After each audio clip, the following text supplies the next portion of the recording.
My name is Silas, and my friends and colleagues know two very important things about me. I'm a conductor, and I love coffee, especially espresso. No matter where I travel in the world, the first thing I try to do is find the best coffee shop and learn about the local coffee drinking habits. If I can, I try to meet up with old friends or make new ones in a coffee shop, of course, so we can talk about life, art, music, or whatever's on our minds. I found that there's no better way to get to know a conductor a little better than by having coffee with the maestro. Today I'm having coffee with Jordan Randall Smith. Jordan is the visiting director of orchestras at Susquehanna University in Pennsylvania and music director of Symphony No. 1 in Baltimore, Maryland. He's also one of the creative directors on a very exciting project called the Florence International Music Festival, and I can't wait to talk to him about all these things right after I grab a coffee.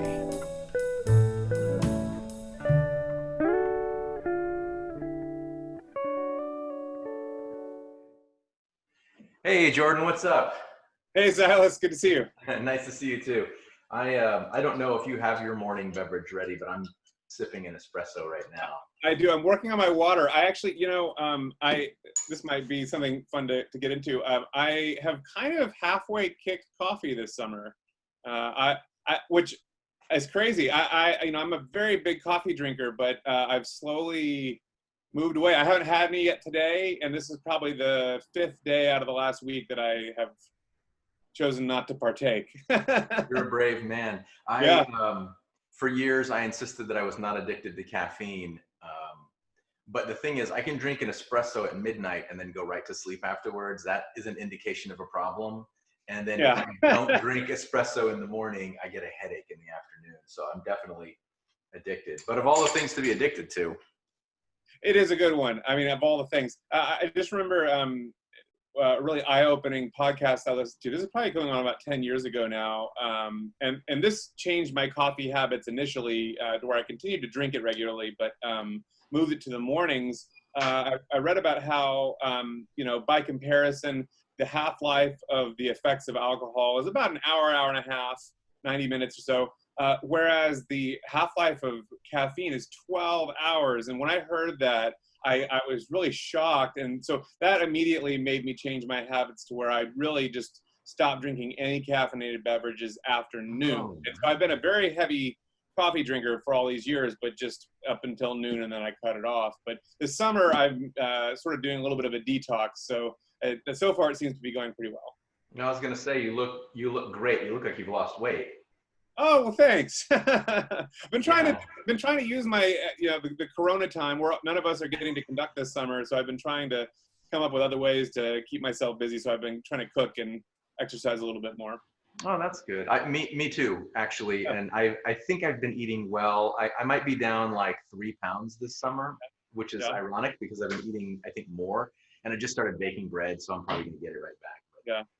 Well, you're starting from a very good place, though, as anybody who knows you knows that you're to talk about 2 or 3 pounds from where you're starting is I think okay. That's very nice. That's very nice of you. But 5 years ago, I was running marathons and stuff, and I felt really fit for my age, especially being in my 40s, and all that has gone away. Like I suffered a couple injuries, and then I just got lazy for a bit and busy for a bit. And now it's a struggle to get out and go for a couple mile jog. But that's what I'm trying to do is jog, 3 or 4 times a week and do some push-ups here and there. And it's not a crazy plan. I'm not going to a gym, that's for sure. Right. But what are you doing differently from 6 months ago or a year ago? Still on talking about food and exercise, or generally? Yeah, sure. Yeah. Well, for one thing, I've become much better about cooking for myself since we can't go out really. It seemed like it became a real necessity. But also just in terms of trying to be a little bit more disciplined with, and I guess what I found is what's really helped me is doing daily weigh-ins. Helps me feel like there's progress happening, and then I can track my choices kind of a little bit more in real time. If I splurged a little bit and had something a little naughty, a brownie or something I should have had, then I can pretty quickly see a little uptick or the progress slows down. And just that alone is helping make me feel energized to keep working towards it. Yeah, that sounds like a program. I think there's programs that do that. Like is that Weight Watchers and Noom and other programs like that do that? I I'm not on any program. Oh. I don't really have. I've hesitated to ask because we all have these friends that are really serious health nuts, and Yeah, they'll tell you. but I worry about starting the conversation because I don't want to have them, policing me from then on. They kind of really want to get into it and help. No, but I appreciate their energy for that. Yeah. But yeah. So I kind of am a little bit doing a little bit Atkins-y kind of low carb. I've been staying away from basically everything that I like, which is like bread and Yeah. cake and all those things, baked goods, in general. Wow. Well, anyway, for whatever it's worth, you look great. Thanks. And I hope you feel as good as you look. Hey, I wanted to tell you some exciting news because you and I have talked about Florence Price a few times, and I think of all the conductors I know personally, I think you might know the most about Florence Price from all of them because you've just really invested a lot of time. But this fall, if it happens, I'm scheduled to conduct my first Florence Price piece ever. And I'm really excited about it. Dances in the Canebrakes. You know this?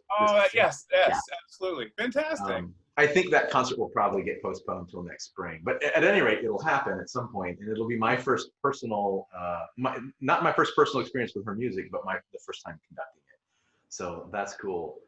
And I'm curious what's going on with Price Fest. Oh yeah, well, I'd happy to talk about it, but I would be remiss if I didn't start by saying, of course, folks, that's kind of you to say, but of course, I owe all the credit in the world to you because I came to you a little over 2 years ago, working on applying for a position with the Hopkins Symphony Orchestra to conduct the Hopkins Concert Orchestra in Baltimore, and I was as conductors have to do, we've got to put together programs on spec sort of to see if we'll get the job. And I was looking to kind of come up with some good ideas, and you said, well, you should check out Florence Price. I think I don't know if I told you yet that I was thinking of Tchaikovsky's Swan Lake was kind of like one of the tentpole pieces I had for that concert. I'm going, what all should I try to put with this, And so check out Florence Price's music. And I knew the name, and I think a lot of us, our consciousness about inclusive and diverse programming was starting to get raised a little bit more, maybe in that time period. It's been an explosion since then, I feel like, with a lot of conductors. But you were the one that really made me go back, and I had the name. It was on the periphery though, and you were the one that got me to really center in. And once I did and started listening, I was just in love immediately with her depth and her craft, and and all the other good things you could say about it. So that I certainly credit you with all of that. Well, thanks. And so you've been misled a little bit because I was no expert on Florence Price by any means, but I had just assisted Jana Himes, who was the music director in Williamsburg Symphony in Virginia, and I was her assistant for a couple of years, and she had just done Symphony No. 2. And so I just literally, like, right when you called me and asked me about that, I had just learned about Florence Price and started. I hadn't really fallen in love with her music because I only knew the one piece, but I was starting to see there's something here that I didn't know was there, and I should probably look into this. And now you have like full on embraced it, and with Price Fest and just I mean I think you might know more of her pieces than anyone I know personally. There might be somebody, I don't know, is there a Florence Price scholar out there somewhere that knows it all? Oh, well, that's very kind of you. I definitely don't consider myself to be, now that I'm kind of, that I'm working in that area. I still don't hasten, to say more than I'm, kind of a glorified fan, but I have had now a chance to conduct a few of her pieces in a variety of contexts. But yes, I would say the Price Fest, starting the International Florence Price Festival, has been a great opportunity for me, at least, to be able to be exposed to the wealth of great scholars out there. And you asked if there is a great scholar, and yes, that's true. And her name is Ray Leonard Brown, and she wrote. I'll do a plug for a book. I get no rewards for this, but this is her the book by Ray Leonard Brown on Florence Price, which was just released 2 weeks ago or a week and a half ago. In fact, it timed out very well because we just had our very first event for the festival, online event, of course, just this past week, which was a book talk, and we had Guthrie Ramsey there, and we had Ray Leonard Brown's sister, who is also a great scholar on the call, and some other great people, including our president of the festival, Marquise Carter. And it was a very rich discussion, but really I just sit at the footstool and kind of learn from all these folks who've been in this for decades. You know, when Raylinda Brown went to Yale in the 80s, she was the only Black scholar in the music department at the time. And when she unearthed Florence Price's Third Symphony, and that really begins a lot of the kind of, you could say, the new modern era of scholarship is her work there at Yale. But now she unfortunately died of cancer just a couple of years ago, so she's had to miss this whole renaissance going on. But it's just beautiful to see this this explosion of energy from lots of different sectors now with Price. Yeah, and I guess it goes without saying that because of current events, a lot of orchestras and music directors are looking into music by people of color and other demographics that have been traditionally neglected. I just discovered, a friend of mine turned me on to the music of Julia Perry. Do you know that name by any chance? Yes, yes. Wow, wow, I was really blown away. And now I've got a wish list going in a Google Doc that it's like a list of all the pieces I want to conduct. And it's got some, you know, Beethoven symphonies and whatnot in there. But I've got a long list of a little bit less well-known music. And I added Julia Perry's short piece for orchestra to that list recently. It's amazing. Oh, what's the duration on this piece? Oh, it's about 9 minutes, I think, maybe give or take a minute. I don't remember. I've heard two recordings, and they were, you know, I think 9 and 10 minutes long. So there's a good recording on YouTube if you want to check it out. Julia Perry, just like right. And yeah, I remember her name because I first heard of her as a composer at the same time that I was frequently working with an oboist named Julia Perry, and so I just have the two. It's like a dyad in my mind for all time now. The two of them that are. Yeah, cool. Yeah, cool. But I guess things are on hold for Price Fest right now. Well, they're not really on hold. They just converted to online, so we're actually just a few days away. I wish I could be breaking news on your show today, but we're still just a few days away from a really exciting raft of announcements to do with all of the programming that we're going to be doing in the month of August. So we're going to have a range of online events. We've got some online performances that are going to be happening. We're going to have a range of different panel discussions and individual presentations of different kinds. And some of them are going to be just broadcast directly to Facebook through our page. People can find us. And some of them are going to be registration only, which folks can find at pricefest.org, and they can register for the festival, in which case you'll be invited onto a Zoom call to join everybody, and you'll be able to participate in live in a Q&A and other kinds of formats like that. Cool. Yeah. Are you getting a lot of interest? Yeah, we've been amazed at the interest. Friday was really quite a great day for us. We had over 50 registrations on the first day that we had opened it up for folks to join, and we had a really widely viewed, that panel that I mentioned has been viewed over 3,000 times, I think it is, or 2,500 the last I checked. Maybe it's gone higher since then, views so far. So we're really happy with, you know, it's gratifying to see that work that should have already been done and that was in process happens to be meeting up with a cultural moment where more people are waking up to the reality that we have this situation in classical music where there is this really entrenched white establishment. And even for people like you and I who are concerned and really want to make sure that we're programming equitably and diversely. And by the way, here's the most important thing. Your musicianship, this is my view. I want to hear what you think, but you know, my view is that your musicianship of yourself and your ensemble goes through the roof when you widen out and take into account all of the other great repertoire that has been sitting on the sidelines for eons. It's like, what were we doing without this music? This is such great music. What were we even thinking? You know, kind of a thing. Yeah, agreed. Yeah. Your musicianship goes to the roof when you expand your horizons in any direction. So right.